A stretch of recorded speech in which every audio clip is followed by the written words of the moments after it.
우리가 뭐 무슨 일이 잘 될 때 기운들이, 우주의 기운들이 몰린다 그러는데요. 투자자 입장에서는 관심과 돈과 수급이 몰리는 이유들과 배경을 해석을 합니다. 예, 머닝 전략 김진 대표님 이어서 이야기하도록 하겠습니다. 어서 오십시오. 안녕하십니까. 네, 오늘은 뭐 중국 관련주가 좀 오르긴 합니다만 조금 더 긴 흐름으로 보면 공매도 이제 재개가 있고요. 또 미국의 관세 부과 일정이 4월 초에 있고 그런 상황들입니다. 일단 우리 시장을 조금 복귀해 보면 오늘은 삼성전자, SK하이닉스가 조금 쉽니다만 지난주에 뭐 삼성전자와 나중에는 하이닉스까지 그죠? 반도체주의 상승세가 굉장히 강했다잖아요. 그걸 잠깐 배경 또 혹은 상승의 추이들 리뷰부터 잠깐 해볼까요? 네, 일단 뭐 많이 아시는 것처럼 네. 삼성전자가 이제 강하게 지난주에 네. 상승을 했는데요. 요 상승한 형태를 보게 되면 뭐 그냥 일시적으로 그냥 약간 한 며칠 정도 이렇게 상승한 그런 느낌보다는 네. 제가 삼성전자 전체 일봉 추이를 보게 되면 결국은 11월 달부터 형성되어 있었던 되게 긴 장기간의 박스권을 상향 돌파하는 나름의 의미 있는 추세 형태의 상승이라고 보여집니다. 근데 보통 이렇게 상승을 하더라도 이게 진짜야? 아니야?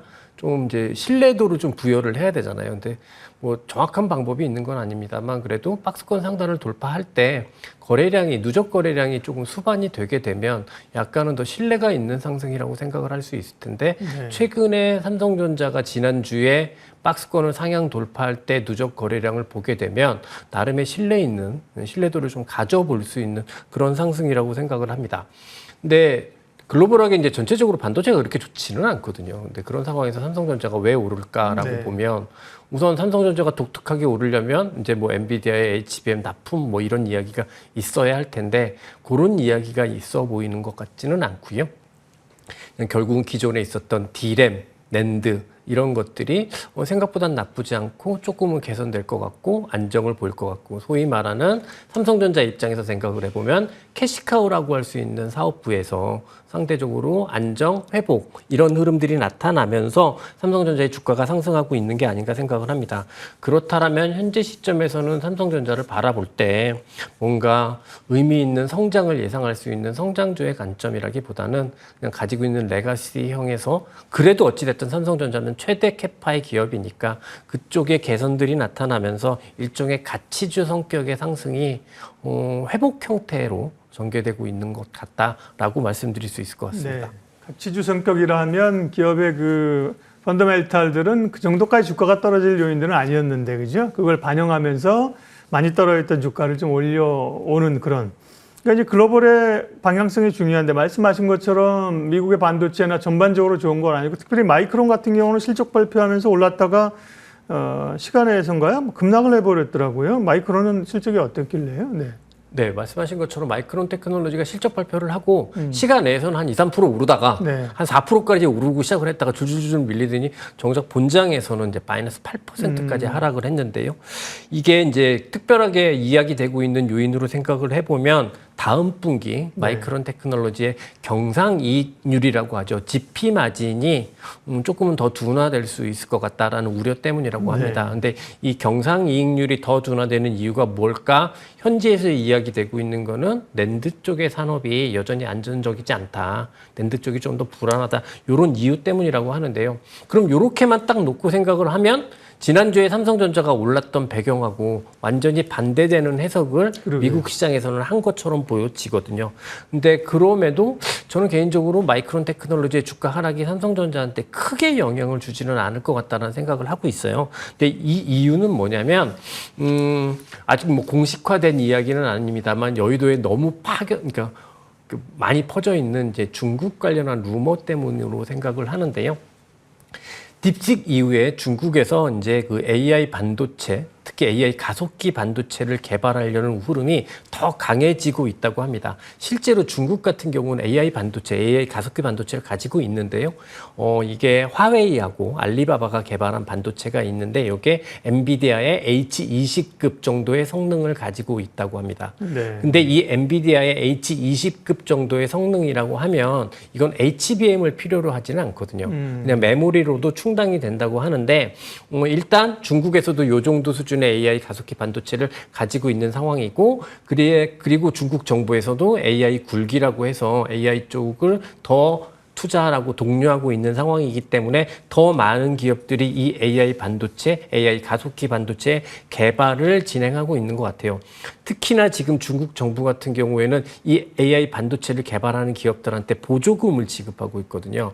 그러면 이 개발하는 업체들 입장에서 생각을 하면 내가 열심히 개발하고 있다라는 증거를 보여줘야 보조금을 수령할 수 있기 때문에 더 선제적으로 D랩을 지금 구입하고 있다라는 루머가 들리고 있습니다. 실제로 그래서 가장 최근에 가격이 좋은 반도체가 DDR5인 것이고요. 그러면 저는 이게 일단은 루머로 아직까지 공식적인 루트로 확인된 건 아닙니다만 앞뒤의 정황상으로 볼 때 아주 말이 안 되는 이야기라고 생각되지는 않고 그렇다면 불가능한 이야기는 아니니까 이 포인트가 만약에 다르다고 한다면 마이크론 테크놀로지는 미국과 중국과의 관계 때문에 중국 쪽으로의 매출이 원활하지 못한 반면 여전히 삼성전자 같은 경우에는 현물 시장에서 중국 쪽으로 매출이 가능한 상황이라고 본다면 이 부분이 마이크론 테크놀로지와 삼성전자를 구분할 수 있는 부분인 것 같고 그렇기 때문에 마이크론 테크놀로지가 낸드 쪽 걱정 때문에 마이너스 8%를 보였음에도 불구하고 삼성전자는 오늘도 그렇게 심한 하락을 보여주지 지난주에 많이 올랐음에도 불구하고 보여주지 않는 게 아닌가 이런 생각을 하게 됩니다. 네. 이재용 회장이 중국 가서 그죠? 샤오미 회장도 만나고 그러는데 뭐 이 사람만 만나는 건 아닐 거고 지금 말씀하신 그런 그 포석들도 좀 추가적인 뉴스가 좀 나올 수도 있어 보입니다. 그럼 삼성전자가 지난 한 주에만 12.8%가 올랐습니다. 주봉 그죠? 대단한 거죠, 그죠? 그러면서 이제 6만 원대로 올라왔는데. 그러면 삼성전자는 말씀하신 거나 뭐 밸류, 가치 측면에서 밸류 같은 걸 측면했을 때 좀 어디까지 올라갈 수 있을까요? 네, 뭐 이런 거에 대해서 절대적인 기준은 없는 것 같은데요. 네. 앞서 말씀드린 대로 이제 성장주라고 하면 저는 사실 이게 좀 뭐 속어일 수도 있는데 뚜껑 열고 봐야 된다 이렇게 생각을 하는데 삼성전자는 지금은 그런 관점이 아니니까 뚜껑은 조금 닫혀 있는 것 같고 그럼 그 닫혀 있는 뚜껑을 뭐로 측정해 볼 거냐라고 생각하면 그러면 저는 그냥 밸류에이션 밴드도 여기서는 좀 유용하게 쓸 수 있을 것 같다라는 생각을 합니다. 지금 제가 밸류에이션 밴드를 PE 밴드하고 PBR 밴드 두 개를 가지고 왔는데요.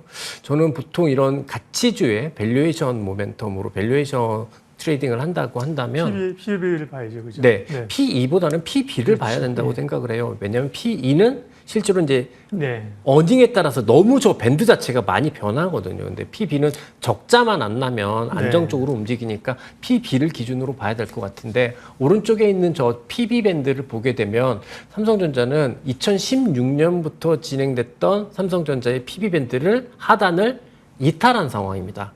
그만큼 작년에 삼성전자가 너무 안 좋았다라고 생각할 수 있겠죠. 그러면 지금 현재의 회복 상황이 얼마나 대단한 회복 상황인지 명확하지는 않습니다만 1차적으로 머릿속에 들 수 있는 부분은 그럼 기존에 있었던 PB밴드의 최하단 그 정도까지는 1차적인 타겟을 보일 수 있지 않을까라고 생각을 하고요. 거기가 이제 PBR이 1.1배입니다. 현재가로 계산을 하면 한 66,000원 정도 되는 것 같아요. 그러면 우선 삼성전자는 추가 상승 여력이 있는 것처럼 보이고 그 정도가 한 66,000원까지 수준까지는 가능할 수도 있지 않을까 이 정도 구분은 하고 바라볼 수 있을 것 같습니다. 삼성전자 얘기를 쭉 했는데요. 삼성전자 얘기를 하면서 빼놓을 수 없는, 넘어갈 수 없는 질문이 하나 있으니 뭔지 아시죠?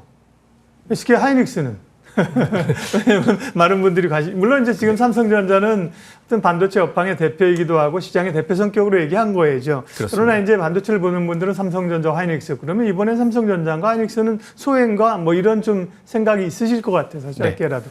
저는 하이닉스 같은 경우는 사실 이번에는 좀 삼성전자하고 구분돼서 움직일 가능성이 더 높다라고 생각을 해요. 아무래도 하이닉스는 HBM이라는 강력한 성장 요소를 가지고 있기 때문에 오히려 미국의 AI 반도체하고 더 유사한 흐름을 많이 보인다. 글로벌한 흐름들을 더 많이 따라가는 경향이다. 라고 말씀드릴 수 있는데 사실 지난주 금요일까지도 이쪽 반도체에서 특별한 움직임의 변화는 없었거든요. 그러면 지금 레가시가 회복되는 과정이면 레가시에서 가장 큰 캐파를 가지고 있는 건 삼성전자니까 밸류에이션도 삼성전자가 더 싸니까 지금은 단기적으로 이 밸류에이션 회복 과정에서는 삼성전자가 조금은 더 유리한 위치에 있다라고 말씀드릴 수 있을 것 같습니다. 네, 앞서 말씀하신 논점과 이제 괴를 같이 하는 겁니다. 논리를 가지고요. 일정 가운데 이제 다음 주에 공매도가 이제 전면 재개 됩니다. 이건 뭐 이제 일정이 잡혀 있는 상황인데요. 유튜브에서도 공매도 관련해서도 좀 언급을 하고 계시다 그러는데 어떻게 보세요, 전체적으로?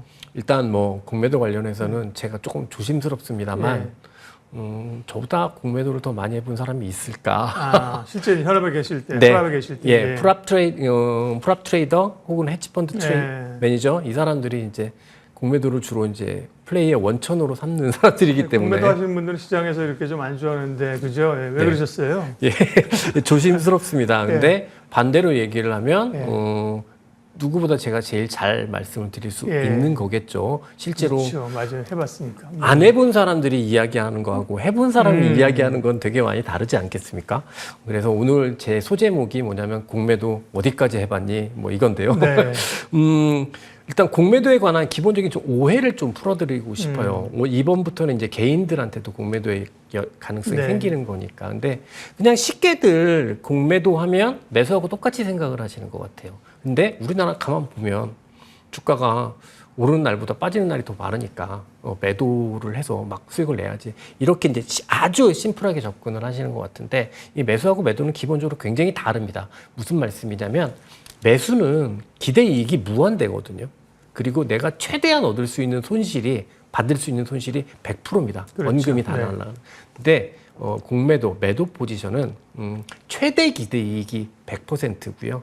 내가 어떤 주식을 공매도를 했는데 이 주식이 상장 폐지가 되면 그러면 제가 얻을 수 있는 수익은 100%입니다. 대신에 손실은 내가 얻을 수 있는 손실은 무한대거든요. 예. 그렇기 때문에 굉장히 어떻게 보면 하나의 포지션 하나로만 보면 사실은 하면은 안 되는 포지션인 거죠. 기대 이익보다 기대 손실이 훨씬 더 큰 포지션이니까. 그러니까 일단 기본적으로 매도라는 게 굉장히 위험한 포지션이다라는 건 꼭 이해를 좀 해주셨으면 좋겠고요. 그래서 사실 기관들이 뭐 많이 오른 주식들 공매도꾼들이 매도하고 뭐 이런다라는 이야기들이 되게 많습니다만 실제로 그렇게 하는 경우는 물론 있겠죠. 있기는 하겠지만 아주 소수의 메인스트림은 아니다 그게. 네, 메인 아니다. 아주 소수일 거고 대개의 경우는 해지를 위해서 공매도 포지션을 예. 이용을 합니다. 특히 이번에 이제 공매도가 시행이 되게 되면 공매도는 그냥 쉽게 또 거래할 수 있는 게 아니라 대차 수수료라는 부분이 존재를 하거든요. 예. 무슨 얘기냐면 누구한테서 주식을 빌려야 되는 건데 이 대차 수수료는 정해져 있지 않습니다. 시장에서 빌리려는 수요가 많고 빌려줄 수 있는 여력이 작으면 네. 이 대차 수수료는 기하급수적으로 올라가기도 하거든요. 뭐 예를 들어서 제가 예전에 큰 내용주였음에도 불구하고 한 10년 전에 한 10%가 넘는 대차 오, 수수료가 예. 있었던 적도 있어요. 그리고 또 하나가 뭐냐면 업틱률이라는 게 있습니다. 네. 무슨 얘기냐면 매수 효과가 있고 매도 효과가 있으면 우리가 가지고 있는 주식은 그냥 때릴 수 있지만 사실 공매도는 이 제한이 있다는 거죠. 대놓고 그죠? 때려야 되고 예, 예. 매수 효과에다 대고 매도를 할 수 없습니다. 되게 중요한 얘기를 하셨는데 우리는 공매도하는 사람들, 세력들 주식을 이렇게 밀어내리고 뭐 하방을 좋아 그게 아니라 대부분이 해지용이라는 얘기를 하셨고요. 그러면 이제 공매도가 재개됐을 때 뭐 주의점 혹은 이런 건 이제 어떻게 좀 개인들이 이해하면서 가야 될지를 간략하게 말씀해 주십시오. 네, 가장 뭐 기관의 입장에서 생각을 하면 기관들은 아마 기업들 중에서 사채를 많이 갖고 있는 기업들, CB, BW, EB 뭐 이런 회사채를 많이 갖고 있는 기업들 같은 경우에는 자기의 이익을 확정시키려거나 혹은 해지를 하기 위해서 이런 종목들을 우선적으로 해지를 할 수 있을 것 같습니다. 공매도를 통해서. 그렇기 때문에 여러분들 투자하실 때 한번 종목 공시사항을 보고 주식 관련 사채가 발행이 좀 많으면 네. 이런 기업들은 공매도 잔고가 쌓일 수 있다. 이런 것들만 좀 감안하셨으면 좋겠습니다. 현업에서 이제 기관의 자금들을 꽤 많은 단위를 운영했었던 프랍 트레이드라고 하는데요. 현장에서 그런 걸 해보셨기 때문에 우리가 뉴스에서 접하고 있는 공매도는 이런 종목이 주가가 떨어질 거야라는 얘기와 전혀 다른 현실적인 얘기를 어디서도 해주지 않는 얘기를 해주셨습니다. 머닝 전략 종목과 전략 이야기 김진 대표님 함께했습니다. 고맙습니다.